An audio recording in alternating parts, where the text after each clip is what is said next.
Bonsoir, voici le dernier enseignement de notre retraite paroissiale. J'espère que vous en avez bien profité et que je suis sûr que le Seigneur vous a comblé de grâce. On vous proposera d'ailleurs à la fin de la soirée de répondre à un petit questionnaire pour savoir ce qui vous a touché, ce que vous avez préféré, parce qu'il y a d'autres paroisses qui veulent utiliser ce parcours, du coup ça nous permettra de l'améliorer. Dans cette dernière étape, nous allons voir ce soir comment Dieu veut utiliser toutes nos expériences difficiles pour aider les autres, pour que d'autres personnes soient bénies au travers de nous. Il veut donner un sens à notre souffrance par notre témoignage. Voilà, c'est la 8e étape, donner un sens à ma souffrance, choisir de témoigner. Témoigner de ce que Dieu a fait pour nous. En témoignant de ce que Dieu a fait pour nous, nous pouvons aider d'autres par notre exemple et nos paroles. Souvent, on pense que Dieu utilise des gens pleins de talent, des gens hyper forts, des gens qui n'ont pas de défauts pour propager le royaume des cieux. Ça n'est pas comme ça que Dieu agit, ça n'est pas sa façon de faire. Dieu utilise des gens normaux, des gens blessés, comme nous. Souvent, on pense que Dieu se sert de nos forces. Alors on dit... si on témoigne de nos forces, les gens se disent « Super, t'as de la chance, quoi. Mais moi, je ne suis pas comme toi. » En fait, Dieu se sert de nos faiblesses. Et quand on témoigne à partir de nos faiblesses, les gens disent « Je me reconnais. Je me reconnais parce que je suis comme toi. Je ne suis pas différent. » Et du coup, ça touche les gens. Du coup, lorsqu'on parle de nos blessures, de nos blocages, de nos dépendances, de ce que Dieu a fait pour nous et comment il nous a guéris, et du coup, les gens sont intéressés, Dieu se sert de nous. Voilà, c'est la 8e étape qu'on voudrait vivre. M'abandonner à Dieu comme canal de son message d'espoir pour d'autres. Voilà. Une fois que vous avez compris que Dieu utilise non pas vos forces, mais vos faiblesses, vos souffrances, votre vie change. Votre vie change. Pourquoi ? Parce qu'en fait, vous faites un pas déterminant dans la guérison. Parce que guérir, c'est cesser d'être centré sur nous-mêmes, cesser d'être égocentrique, cesser d'être centré sur mes besoins, mes blessures, mes difficultés. Guérir, c'est se dire comment puis-je aider les autres, se tourner vers les autres. Et du coup, à partir du moment où vous avez compris que c'est par vos faiblesses que Dieu le fait, vous pouvez vous tourner vers les autres et du coup, c'est la meilleure preuve que vous êtes guéri, que vous avez avancé. Du coup, on va voir dans ce topo 2 parties. Premièrement, pourquoi Dieu permet-il la souffrance dans notre vie? Et deuxièmement, comment puis-je utiliser ma souffrance pour aider les autres en témoignant? Comment témoigner? Pourquoi Dieu permet la souffrance dans notre vie? C'est page 33 dans notre livret. Il y a de nombreuses raisons, on va en voir 4 ce soir. Premièrement, Dieu nous a donné le libre arbitre. Dans la Genèse, on voit que Dieu a créé l'homme et la femme à son image. En quoi nous ressemblons à Dieu? Parce que comme lui, nous sommes libres. Nous sommes libres de choisir le bien ou le mal, de faire le bien ou le mal, de choisir la vie ou la mort. Nous pouvons accepter Dieu ou le rejeter. Pourquoi Dieu nous a-t-il, on pourrait dire, créés comme cela? Parce que Dieu ne voulait pas de millions de marionnettes. Il voulait des personnes capables d'aimer. Et pour être capable d'aimer, il faut être libre. Sans libre arbitre, on ne peut pas aimer. Vous ne pouvez pas dire à quelqu'un « je t'aime » à moins d'avoir la liberté de ne pas l'aimer. Et du coup, c'est pour ça que Dieu nous a donné le libre arbitre, le choix de faire le bien ou de faire le mal. Alors ce libre arbitre, c'est pour nous une bénédiction, la bénédiction d'aimer. Ça peut être aussi un fardeau. Ça peut être un fardeau parce que on fait souvent des mauvais choix.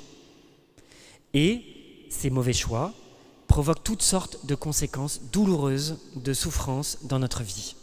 Et dans la vie des autres, dans la vie de nos familles, dans la vie de nos proches. Par exemple, prenons un cas extrême, je peux choisir d'essayer la drogue. Et du coup, qu'est-ce que ça va créer en moi? Des souffrances et une dépendance.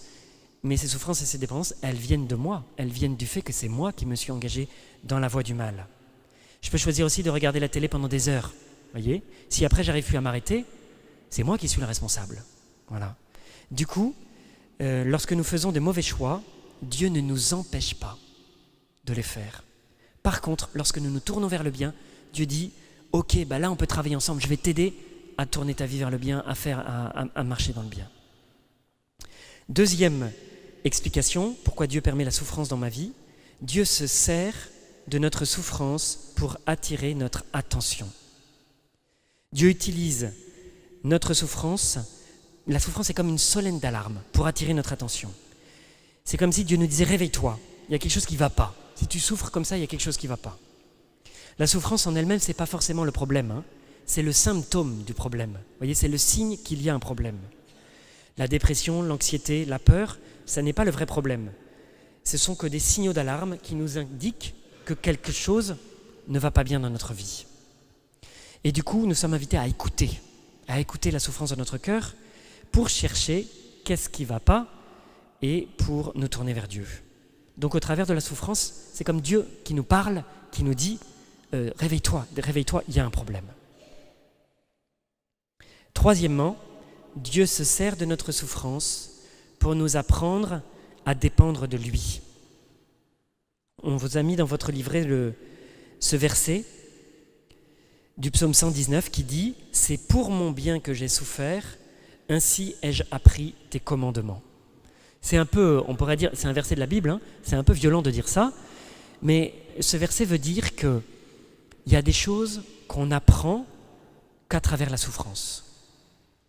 Vous voyez, il y a des choses qu'on apprend qu'au travers des souffrances qu'on traverse. Je prends l'exemple de Paul, qui est le verset qu'on vous a mis juste après, qui dit ceci, Saint Paul, dans la lettre aux Corinthiens, « La détresse que nous avons connue nous a accablés à l'extrême, au-delà de nos forces, au point que nous ne savions même plus si nous allions rester en vie. Mais si nous nous sommes trouvés sous le coup d'un arrêt de mort, c'était pour que notre confiance ne soit plus en nous-mêmes, mais en Dieu qui ressuscite les morts. » Saint Paul, il dit « J'ai vécu une souffrance extrême, au point que je désespérais même de conserver la vie, je croyais que j'allais mourir. J'ai vu la mort. Mais au travers de cette souffrance, Dieu m'a enseigné quelque chose. J'ai compris que Dieu était mon seul recours. J'ai compris qu'il n'y avait que lui seul en qui je devais mettre ma confiance. Et ça, je n'aurais pas pu le faire, on pourrait dire, si je n'avais pas traversé cette souffrance. Voilà. Jamais vous ne vous rendrez compte que le Seigneur est tout ce dont vous avez besoin tant qu'il n'aura pas été votre unique recours. Vous voyez, le jour où tout s'écroule, le jour où on n'a pas d'autre solution que de se tourner vers Dieu, là on comprend qu'il est notre seul appui. Il est tout ce dont nous avons besoin.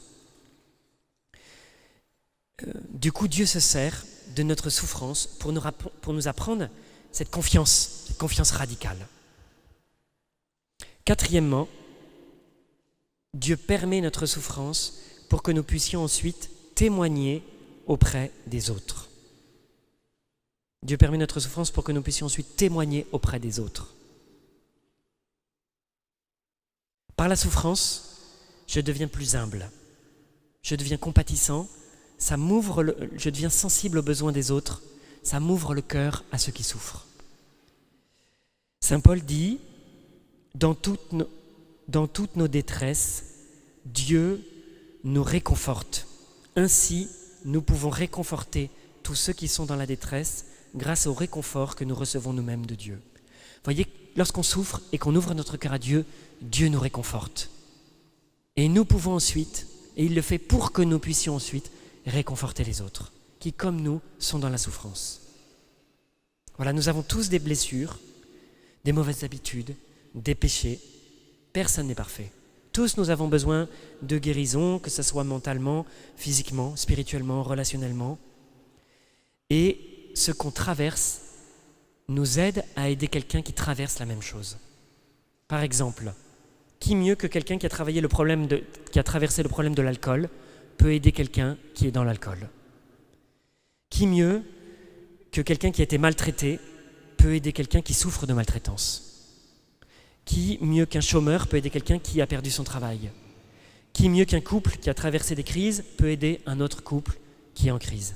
Etc. Vous voyez, du coup, Dieu se sert de notre souffrance pour que nous puissions aider quelqu'un qui vit quelque chose de similaire. Mais pour ça, il faut que nous racontions ce que Dieu a fait dans notre vie, que nous partagions avec les autres. C'est notre 8e étape. Devenir une bénédiction pour les autres en partageant notre histoire et en partageant comment Dieu nous a aidés. Dans l'épître de Saint-Pierre, au 1er chapitre, dans la première lettre de Saint-Pierre, vous trouvez cette parole qui dit « Soyez prêts à tout moment, devant quiconque vous le demande, de rendre raison de l'espérance qui est en vous, mais faites-le avec douceur et respect. » Donc Saint-Pierre dit « Vous devez toujours être prêts vis-à-vis de toutes les personnes à rendre raison de ce qui fait votre espérance. Et à le faire, vous avez entendu, c'est important la suite, avec douceur et respect. » Alors, je note que Saint-Pierre ne dit pas partagez votre foi avec tous ceux qui vous entourent, mais partagez votre espérance. L'espérance repose sur ce que Dieu a fait dans notre vie, voyez, et ce qui nous a transformés. Nous avons dans ce domaine la plus grande des bonnes nouvelles, qui est celle-ci, qui est que Jésus vient guérir, vient nous consoler, vient apaiser tout ce qui peut être, on pourrait dire, en souffrance dans notre cœur. Et c'est ça que nous sommes invités à partager avec les autres, avec douceur et respect. Du coup, il nous faut nous préparer à répondre aux questions que les autres vont nous poser. Les gens voient les changements qui se passent dans notre vie. Et parfois, ils nous disent, qu'est-ce qui se passe ? Tu es changé. D'habitude, tu étais plutôt comme ça, puis maintenant, tu es différent. Et alors, c'est à ce moment-là qu'on doit être prêt à expliquer.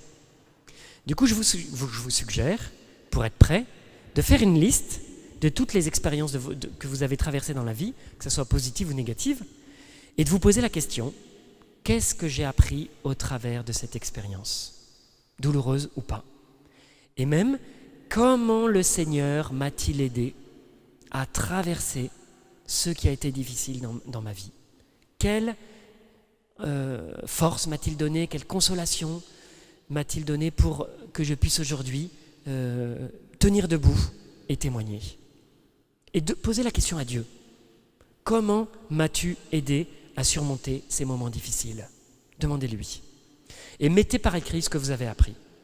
Mettez-le par écrit, non pas pour le lire à une personne qui vous posera la question, mais pour avoir les idées claires. Vous voyez, en écrivant, ça se clarifie. Ce qui fait que quand on va devoir répondre, on pourra le faire plus clairement.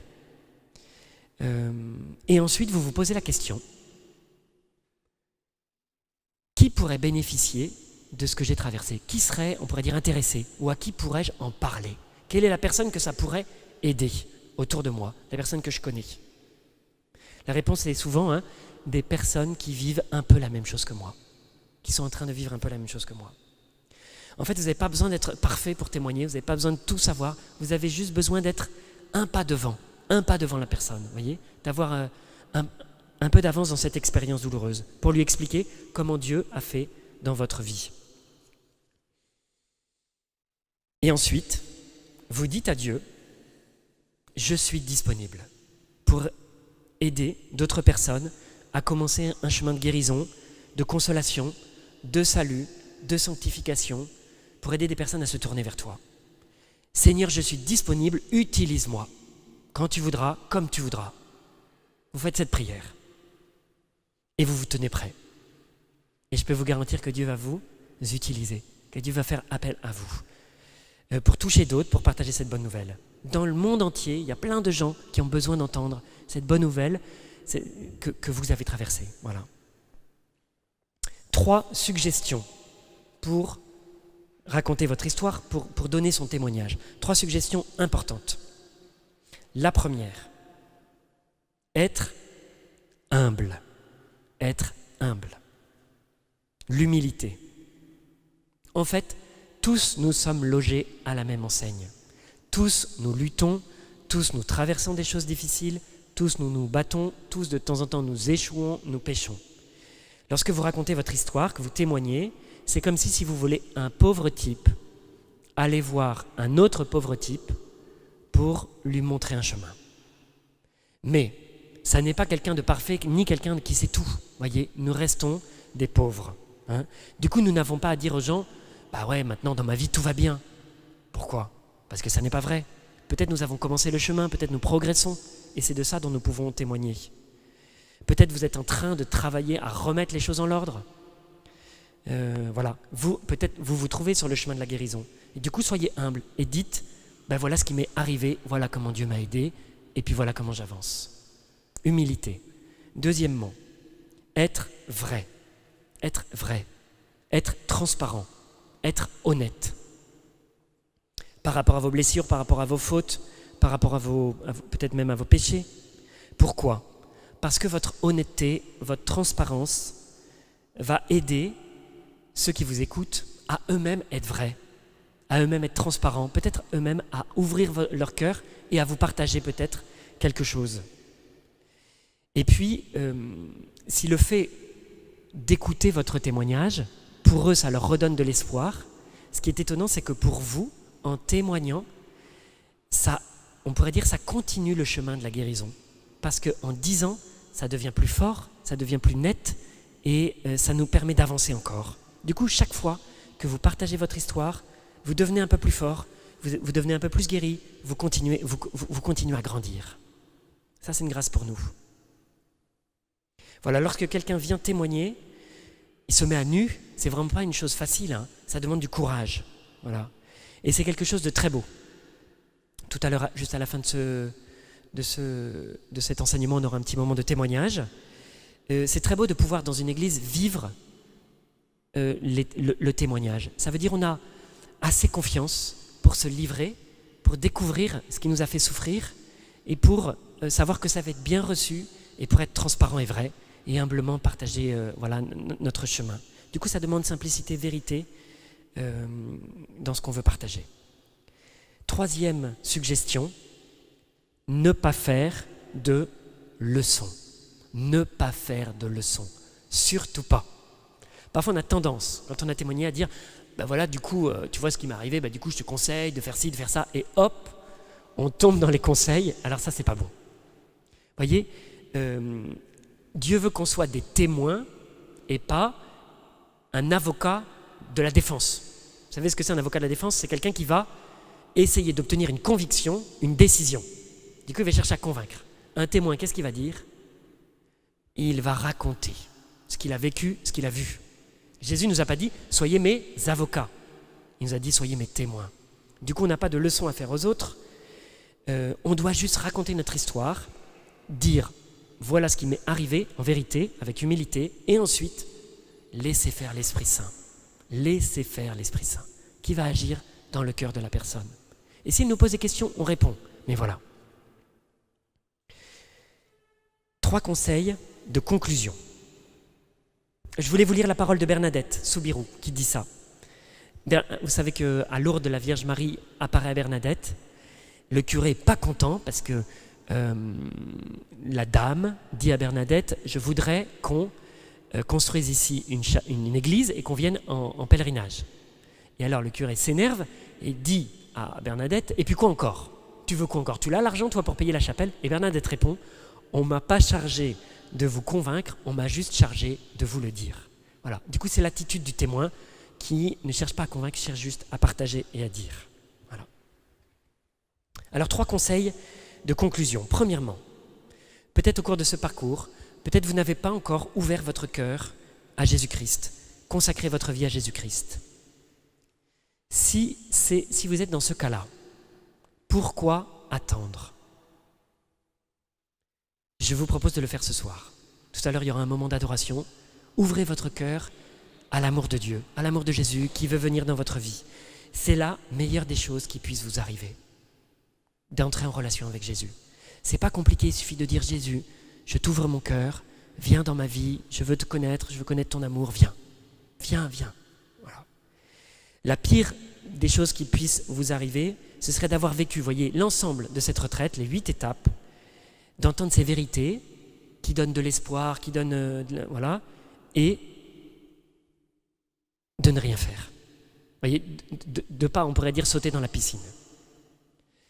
Du coup, si vous n'avez pas encore donné votre vie à Jésus-Christ, faites-le. Ce soir dans le temps d'adoration.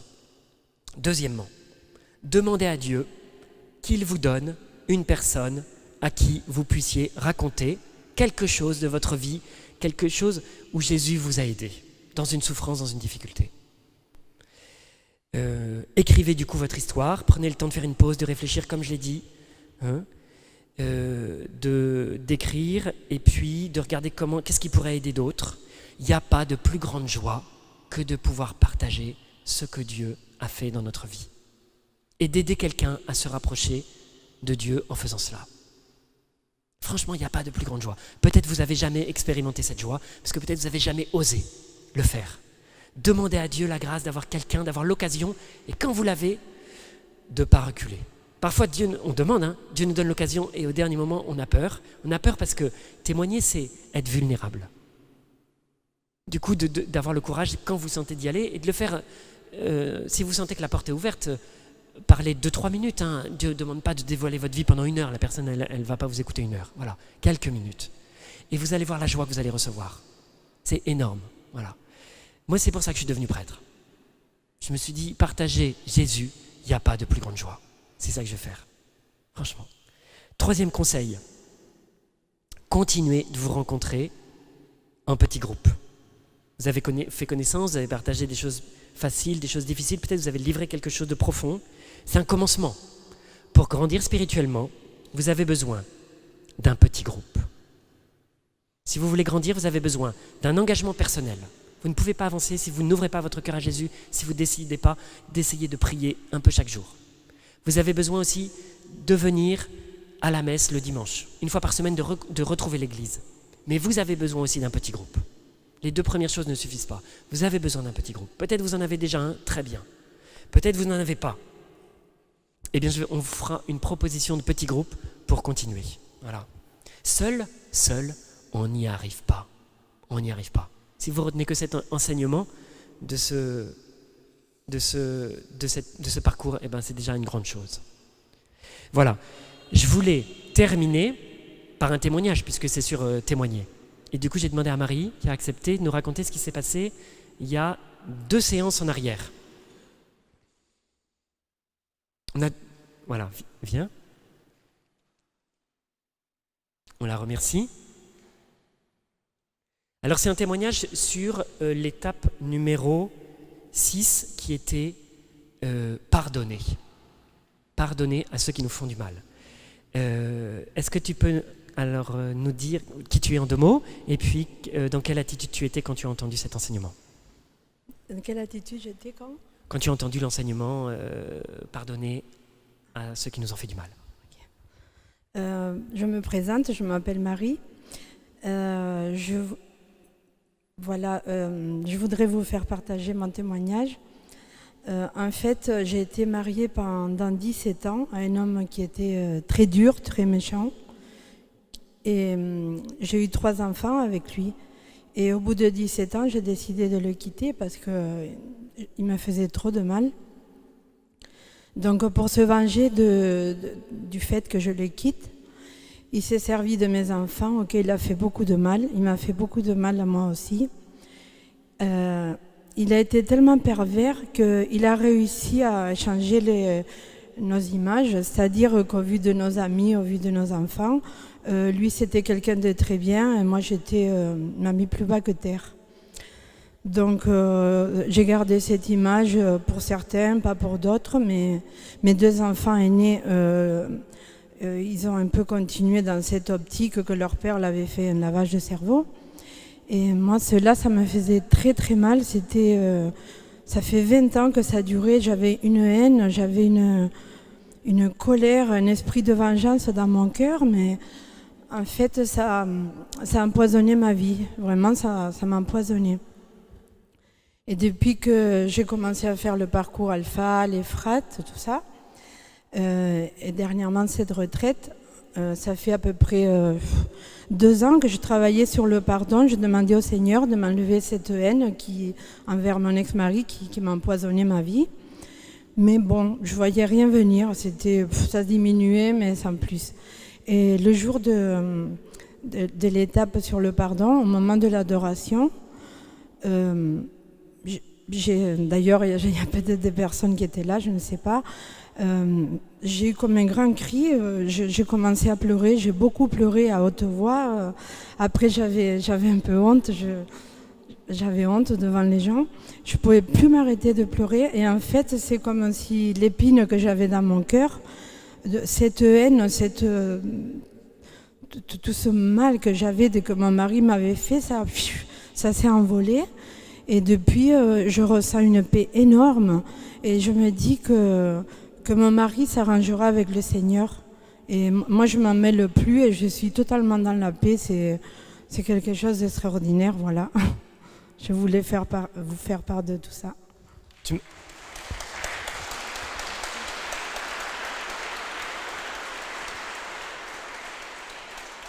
Tu m'as dit ça a même changé la relation aux autres, cette paix que tu as reçue? Oui. Ça a même changé la relation aux autres parce que je voyais des fois des gens dans la rue qui m'énervaient, des gens qui allaient me dire, des gens qui m'agressent ou quoi, ça me touchait énormément et maintenant ça me laisse indifférente. Je me dis c'est pas mon problème, quand il y a des trucs injustes ou quoi, je me dis ils s'arrangeront avec Dieu et moi je me sens, voilà, même dans la relation avec les autres, je me sens en paix. Voilà. Amen.